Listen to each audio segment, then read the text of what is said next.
નમસ્તે વિદ્યાર્થી મિત્રો. આજે આપણે કોમ્પ્યુટર વિષયનો અભ્યાસ કરીશું. આપણે કોમ્પ્યુટરની અંદર આજે બીજો એકમ છે આપણો સીપીયુ. તો સીપીયુ નું ફૂલ ફોર્મ આપણે અગાઉ પણ જોઈ ગયા કે સેન્ટ્રલ પ્રોસેસિંગ યુનિટ, બરાબર છે. તો કોમ્પ્યુટરનું જે સીપીયુ જે છે, જે ચોરસ બોક્સ જેવું આવે છે, એ સીપીયુ સમગ્ર કાર્યનું નિયંત્રણ કરે છે. કોમ્પ્યુટરનો જેટલા પણ ભાગો જે છે, દરેક ભાગોમાં જે કામ જે છે એનું આખું નિયંત્રણ રહ્યું એ સીપીયુ કરે છે. જેમ આપણું શરીર માનવ જે છે, હાથ કામ ચલાવવાનું, બોલવાનું, જોવાનું, એ આપણું જે બધું કામ કરીએ છીએ ને, એ શેના આધારે કરીએ છીએ? આપણે આપણા મગજના આધારે કરીએ છીએ, બરાબર છે. આપણા શરીરનું સમગ્ર નિયંત્રણ કોણ કરે? મગજ કરે છે. તો એવી જ રીતે આપણા કોમ્પ્યુટરનું કાર્ય, તમામ કાર્ય માટેનું જે છે એ આખા સમગ્ર કાર્યનું નિયંત્રણ જે છે એ સંપૂર્ણપણે નિયંત્રણ સીપીયુ કરે છે. સીપીયુ જે છે એ કોમ્પ્યુટરનું મગજ છે. આપણું જે મગજ છે અને જેમ આપણા મગજના આધારે આપણે કામ કરીએ છીએ, એવી રીતનું સીપીયુ ને કોમ્પ્યુટરનું મગજ કહેવામાં આવે છે. જે મગજ વિના કોમ્પ્યુટર કામ કરી શકે નહીં. જે આપણે કોમ્પ્યુટરની અંદર ઇનપુટ માહિતી કરીએ છીએ, જે માહિતી દાખલ કરીએ છીએ, ઇનપુટ ડિવાઇસના નામ, તો કે ઇનપુટ આપણે માહિતી કઈ શેના આધારે આપણે માહિતી દાખલ કરીએ છીએ? એના બે ઇનપુટ ડિવાઇસ કયા કયા? એક કીબોર્ડ અને માઉસ. જે માહિતી આપણે એના થ્રુ દાખલ કરીએ છીએ એના ઉપર શું થાય છે? પ્રોસેસ થાય છે. એના ઉપર કામ થાય. જેમ આપણે કીધું કે ઘંટીની અંદર અનાજના દાણા, જે અનાજ નાખીએ છીએ એને ધીમે ધીમે દળાવવાનો પ્રોસેસ થાય છે, એવી રીતે માહિતી અંદર દાખલ કરીએ એની પ્રોસેસ થાય છે. ત્યાર પછી માહિતી સમગ્ર માહિતી સંગ્રહ, પછી પ્રોસેસ થઈ જાય પછી જે માહિતી તૈયાર થાય અથવા જે પ્રોગ્રામ તૈયાર થાય એ માહિતીનો સંગ્રહ કરે છે. ક્યાં? સ્ટોરેજની અંદર. સીપીયુ ની અંદર બે ભાગ હોય, પ્રોસેસર અને એક સ્ટોરેજ છે, મેમરી. તો જે તૈયાર થયેલી માહિતી છે એને પાછું મેમરીની અંદર સંગ્રહ કરો. ત્યાંથી સંગ્રહ થાય પછી આઉટપુટ સ્વરૂપે જાય છે, બરોબર છે. પછી તેનો માહિતીનો સંગ્રહ કરે છે ત્યાં સીપીયુ ની અંદર. શેમાં? મેમરી. બરાબર. હવે જે આપણે આજે આની વાત કરીએ કે માહિતીનો સંગ્રહ, જે પ્રોસેસ થયા પછી જે માહિતી તૈયાર થાય છે પછી મેમરીમાં છે, મેમરીમાં જાય છે, પછી મેમરીમાંથી સીપીયુ જે સૂચના આપે એ મુજબ સીપીયુ જે છે એ આગળના ડિવાઇસ પાસે મોકલે છે. આગળના ડિવાઇસ એટલે આગળ કયા ડિવાઇસ આવશે? આઉટપુટના. પછી એ તૈયાર થઈ જાય પછી આઉટપુટ સ્વરૂપે આગળ સૂચના પ્રમાણે જશે. સીપીયુ છે એ આગળ સૂચના પ્રમાણે કોને મોકલશે? બે, એક મોનિટર અને પ્રિન્ટર, બરાબર. પછી આપણને પ્રોસેસ થયા પછી સ્ટોરેજ થયા પછી આપણને મોનિટરની અંદર સ્ક્રીન ઉપર ડિસ્પ્લે ઉપર આઉટપુટ સ્વરૂપે દેખાય છે. તો આટલી વાત આપણે સીપીયુ ની અંદર કોઈ સંપૂર્ણ નિયંત્રણ, જે મગજ કહેવામાં આવે છે, પ્રોસેસિંગ, માહિતી સંગ્રહ અને આઉટપુટ સ્વરૂપે આવે છે. ત્યાર પછી હવે આપણે સીપીયુ ના કાર્યો પહેલા આપણે બે પરિભાષાની જે ભાષાઓ જે છે એ જોઈ લઈએ, બરોબર. પહેલું છે સર્કિટ, બરાબર. તો સર્કિટ એકબીજા સાથે જોડાયેલા ઘણા બધા ઇલેક્ટ્રોનિક ભાગો બનેલું હોય છે. તો સર્કિટ શેની બનેલી હોય છે એની વાત કરવામાં આવી છે.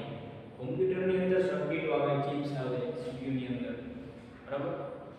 તો ડાયરેક્ટલી સીપીયુ કામ નથી કરતું હોતું, બરાબર. એની અંદર પેલા બે સર્કિટ ને બધું આવે, બરાબર. તો એની અંદર કેવી રીતે કે સર્કિટ એકબીજા સાથે જોડાયેલા ઘણા ઇલેક્ટ્રોનિક ભાગો બનેલું હોય છે, બરાબર. ઘણા બધા ઇલેક્ટ્રોનિક ભાગો જે છે એકબીજા જોડાઈને ઘણા બધા ભાગોમાંથી એક સર્કિટ બનેલી હોય છે, બરાબર. તેમાં સર્કિટનો ઉપયોગ કરવામાં આવે છે અત્યારે કોમ્પ્યુટરમાં. પછી છે ચિપ. તો ચિપ નું પણ એની અંદર સમાવેશ કરવામાં આવે છે. તો ચિપ જે છે એ સિલિકોનનો એક નાનકડો ટુકડો છે. જે સિલિકોન જે આવે છે એનો એક નાનકડો ભાગ છે, ટુકડો, જેના પર અનેક ઇલેક્ટ્રોનિક સર્કિટ ફિક્સ કરેલા હોય છે. જો પહેલા આપણે અહીંયા સર્કિટની વાત કરી હતી, બરોબર, એ એકબીજા સાથે જોડાઈને સર્કિટ બની, અને હવે સિલિકોનનો એક ટુકડો જે છે એના ઉપર ઇલેક્ટ્રોનિકની સર્કિટ ઘણી બધી ફિક્સ કરવામાં આવે. ઇલેક્ટ્રોનિક સર્કિટ ઘણી બધી ઇલેક્ટ્રોનિક સર્કિટો જે છે એ આ સિલિકોનના એક ટુકડા ઉપર ગોઠવવામાં આવે છે. બરાબર, એટલે પછી આગળ CPU નું કામ, અંદર CPU કાર્યરત થાય છે.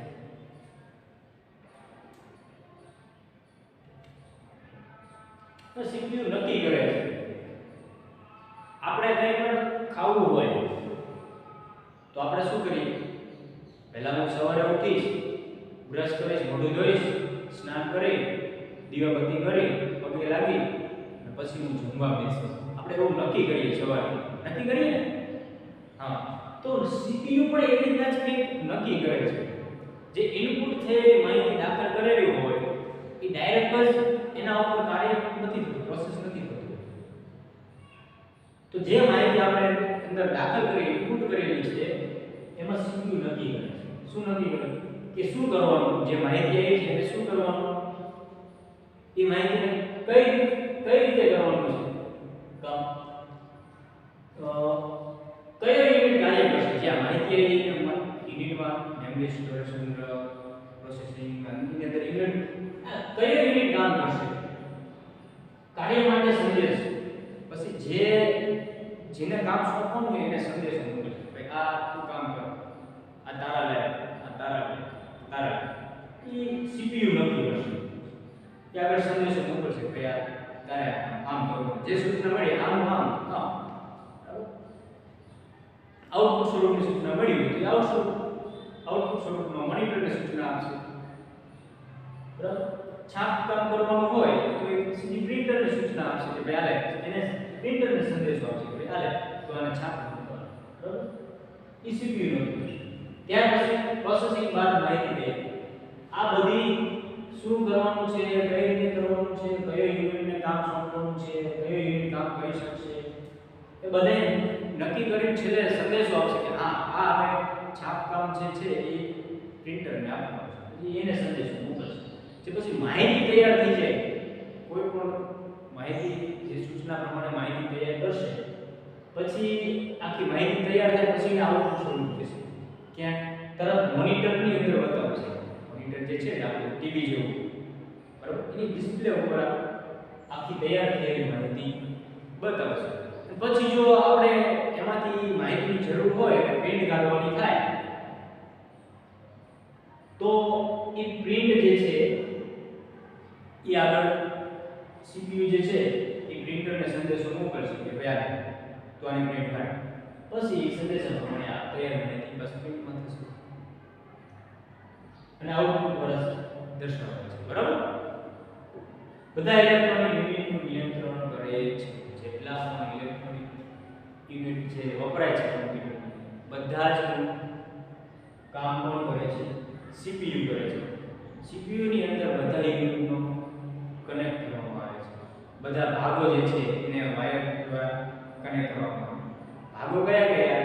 મોનિટર છે, કીબોર્ડ છે, માઉસ છે, સ્પીકર છે, પ્રિન્ટર છે. બરાબર, બધા ભાગો જે છે CPU સાથે કનેક્ટ વાયર સાથે હોય છે. એટલે તમામનું કાર્ય કામ કરે છે CPU નક્કી કરે છે.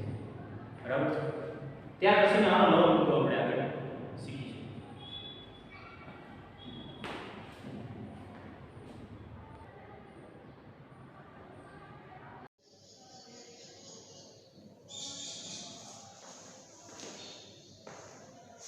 હવે આપણો બીજો મુદ્દો છે CPU ના ઘટકો.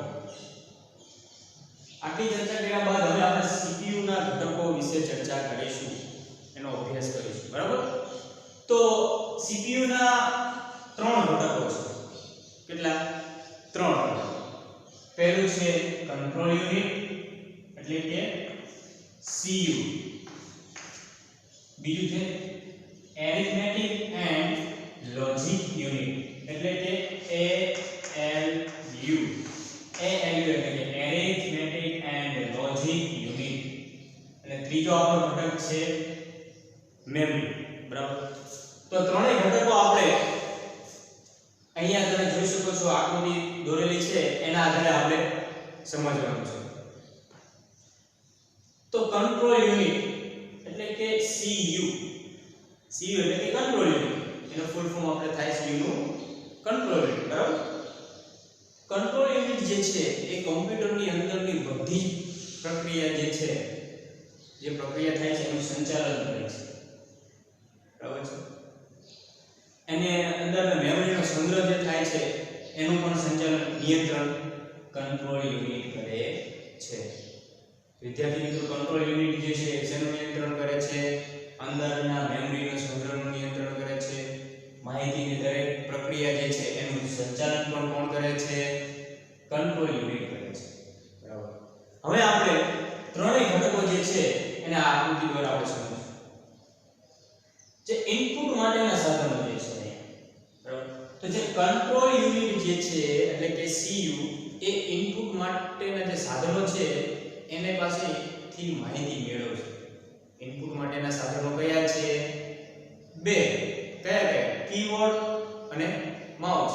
આ બંને સાધનો પાસેથી ઇનપુટ ના સાધનો જે છે કંટ્રોલ યુનિટ મેળવશે એની પાસેથી માહિતી. બરાબર. પછી શું કરશે? કંટ્રોલ યુનિટ માહિતી મેળવશે, એને ક્યાં મોકલશે? મેમરી પાસે મોકલશે. મેમરીમાં સંગ્રહ થઈ મેમરી પાસે જશે અને પાછું મેમરી પાસેથી જે માહિતી જે છે ક્યાં જશે? એરિથમેટિક એન્ડ લોજિક યુનિટ પાસે જશે. એટલે કે એરિથમેટિક એન્ડ લોજિક એટલે કે ALU પાસે મોકલશે. કોણ આ પ્રક્રિયા કોણ કરશે? કંટ્રોલ યુનિટ જે છે સંચાલન કરશે. ત્યાં ઇનપુટ સાધનો પાસેથી માહિતી મેળવશે, ત્યાંથી કંટ્રોલ યુનિટ એટલે કે CU જે છે એ મેમરીમાં મોકલશે. મેમરી પાસેથી ક્યાં મોકલશે? એરિથમેટિક એન્ડ લોજિક યુનિટ એટલે કે ALU પાસે માહિતી મોકલશે. કોણ? Control unit. ત્યાર પછી અહીંયા માહિતી તૈયાર થઈ જાય, ALU પાસે માહિતી જાય છે, અહીંયા માહિતી પ્રક્રિયા થઈ, ત્યાં એને કમાન્ડ આપ્યા પછી જે માહિતી તૈયાર થાય છે પછી એની માહિતી જે છે પાછી ક્યાં મોકલશે? મેમરી પાસે મોકલશે. તૈયાર થયેલી માહિતી અહીંથી કંટ્રોલ યુનિટ દ્વારા મેમરી પાસેથી માહિતી મેમરી પાસે મોકલવામાં આવશે. હવે તૈયાર થઈ ગઈ પછી માહિતી મેમરીમાં આવશે, મેમરીની અંદર માહિતી પાછી સંગ્રહ થશે અને પછી આઉટપુટ માટેના જે સાધનો જે છે ત્યાં જશે. તૈયાર થઈને આઉટપુટ સ્વરૂપે બહાર આવશે. જોઈ શકાય છે. તો આઉટપુટ માટેના સાધનો કયા છે મિત્રો? બે છે. કયા? મોનિટર અને પ્રિન્ટર. તૈયાર થઈ જાય એટલે છેલ્લે આ પ્રોસેસ કંટ્રોલ યુનિટની પ્રોસેસ પૂરી થઈ અને કમ્પ્યુટરના મોનિટર જે છે ટીવી જેવું જે LED પ્રકારનું જે છે મોનિટર એની અંદર તમે જોઈ શકો. અને જો તમારે છાપકામ કે કરવાનું હોય તો સીધું પ્રિન્ટરની અંદર પણ તમે કમાન્ડ આપીને આઉટપુટ કરી શકો. બરાબર. તો CPU જે છે એની અંદર આ કંટ્રોલ યુનિટ આ પ્રકારે કામ કરે છે. તમે સીધું કમ્પ્યુટરની અંદર ટાઈપ કરો એટલે ડાયરેક્ટ કામ થવા માંડતું નથી, પહેલા મગજમાં જાય છે. બરોબર. મગજ એટલે કે CPU. ત્યાર પછી હવે આપણે બીજો એક યુનિટ જોઈશું, એરિથમેટિક એન્ડ લોજિક યુનિટ. બીજો ઘટક કયો છે? Arithmetic and logic unit. એમાં શું થશે? તમને ખબર છે મિત્રો કે કમ્પ્યુટર જે છે એ ગણતરી અને તાર્કિક બંને કરી શકે છે. વિચારી શકે છે અને ગણતરી પણ કરી શકે છે. હા. તો એ એરિથમેટિક એન્ડ લોજિક યુનિટ માં કામ થશે. બરાબર. તો એમાં શું થશે? ઇનપુટ પાસેથી માહિતી કંટ્રોલ યુનિટમાં જશે, એટલે કે કંટ્રોલ યુનિટ જે છે એ ઇનપુટ પાસેથી માહિતી મંગાવશે, CU પાસેથી મેમરીમાં જશે, મેમરીમાંથી પાછું ALU પાસે જશે અને ALU જે છે એટલે કે એરિથમેટિક એન્ડ લોજિક યુનિટ જે છે એ તાર્કિક અને ગણતરીનું કામ કરે છે. તાર્કિક અને ગણતરીનું કામ હોય એટલે કંટ્રોલ યુનિટ અહીંયા મોકલશે અને તાર્કિક અને ગણતરીનું કામ જે છે એ થઈ જાય એટલે પાછી માહિતી ક્યાં મોકલશે મેમરીની અંદર એ માહિતી મેમરીની અંદર સંગ્રહ થશે પછી આઉટપુટના સાધનો દ્વારા આઉટપુટ થશે બરાબર તો તાર્કિક અને ગણતરી વાળા તો વિદ્યાર્થી મિત્રો ગણતરી એટલે કે 5 + 5 બરાબર 10 થાય સાચું તો કમ્પ્યુટર સાચું હા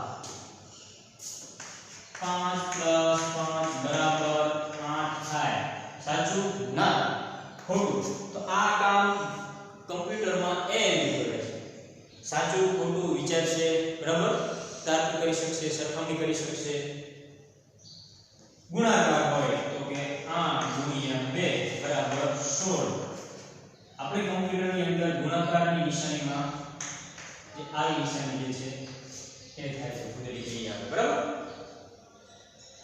તો આવી રીતના તાર્કિક ભાગાકાર ગુણાકારનો ગણતરી વાળો જે એ છે એ એલયુ એટલે કે એરિથમેટિક એન્ડ લોજિક યુનિટ કાર્ય કરે છે તો અહીંયા એરિથમેટિક એન્ડ લોજિક યુનિટની બીજા ઘટકની વાત પણ કરી અને ત્રીજો ઘટક જે છે એ મેમરી તો એમાં શું થશે મેમરીની અંદર તો કે એમાં પણ કોઈ પણ માહિતી આપણે કમ્પ્યુટરની અંદર દાખલ કરીએ એટલે કે ઇનપુટના સાધનો દ્વારા કંટ્રોલ યુનિટ પાસે જશે કંટ્રોલ યુનિટ જે છે એ સીધું ક્યાં મોકલશે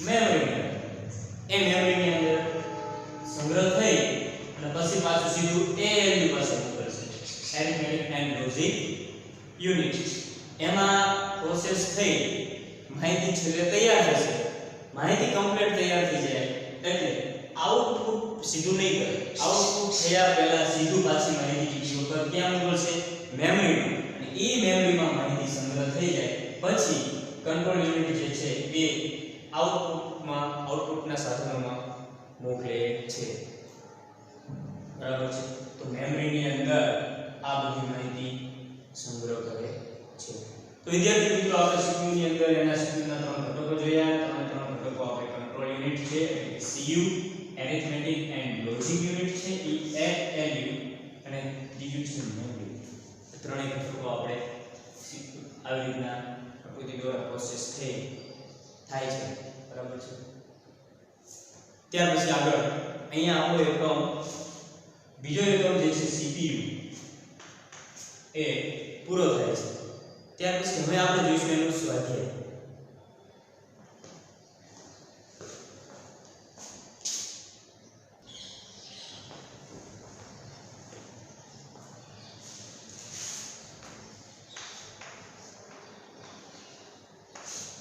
વિદ્યાર્થી મિત્રો તમારે હોમવર્કમાં લખી લેજો તમારે આ હોમવર્ક કરવાનું રહેશે જે હું એક પ્રશ્ન લખાવું છું તે